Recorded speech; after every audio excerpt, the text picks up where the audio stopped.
Next, we have Miss Kimberly Skolkin.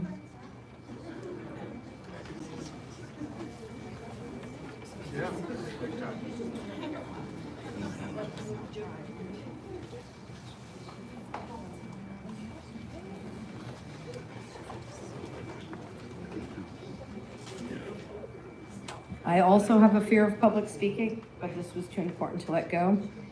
Hello, my name is Kimberly Skolkin. I live on the other side of the San Pedro River across from the proposed plant, less than a mile as the crow flies. My property actually includes a portion of the land behind the plant, as well as a piece of the river in between. If ADI starts operations there, not only with aluminum dust raining down on my property, but my portion of the river, my animals, and my children, when it rains, the toxic runoff will run from behind my plant and from my property directly into the river and head north. You see, both my home and the site chosen by Aluminum Dynamics are flood zones, registered flood zones. In addition, what doesn't run off in the gentler winter rains will sink into the ground. Due to the convenient location of my property being right off the river, my well that we drink from and bathe in is only 100 feet deep. How long before I and my children experience the effects of toxins on them, from the emissions, in them, from inhaling them, and in their drinking water? We raise and butcher our own animals on our little homestead. How soon before the beef I raise for my family tests at toxic levels for aluminum and carcinogens? How long before our home-raised dairy products do as well? We already have a cancer cluster in St. David due to Apache powder.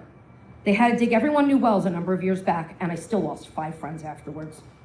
In addition, I just finished fighting with the Department of Justice and 7 tribes and several ecological agencies for water rights adjudication, which I have been told will be revisited in the future for my domestic well. Not only has the city of Benson not completed that process, why would they guarantee water that may not last and they have not established their own rights to? In addition, residents in the J6 area have recently received notice that they are being dropped from their homeowners insurance due to the high fire risk in this drought-stricken Southwest desert. Aluminum dust is flammable.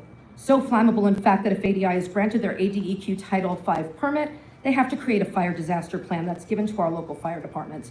Our local fire departments are volunteers. Why would we risk a plant to be built in a high-risk area low on water with voluntary firefighters? What's Aluminum Dynamics going to say if some of our local men are hurt or killed in a fire, which they have a history of having? I'm sorry? Finally, I keep hearing about the jobs that this will bring. In construction, perhaps, but not one large construction project, even for the city of Benson, has hired local contractors. Not one. And we have many hardworking local companies here. We do not have an abundance of workers with 2-year degrees and the skills for the plant. It will be a long time coming before this company can make a dent in our local unemployment. Never mind that we do have a population here that just won't work. There are actually jobs. They may not be great, but they're better than nothing. But even if this dream of jobs did pan out, who in their right mind with children or grandchildren growing in this community wants to sell off their health for more job availability? Who in their right mind would trade the water that their community needs to survive for more jobs?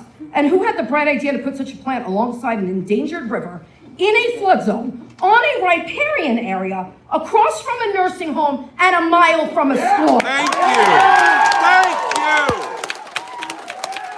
Thank you. Thank you.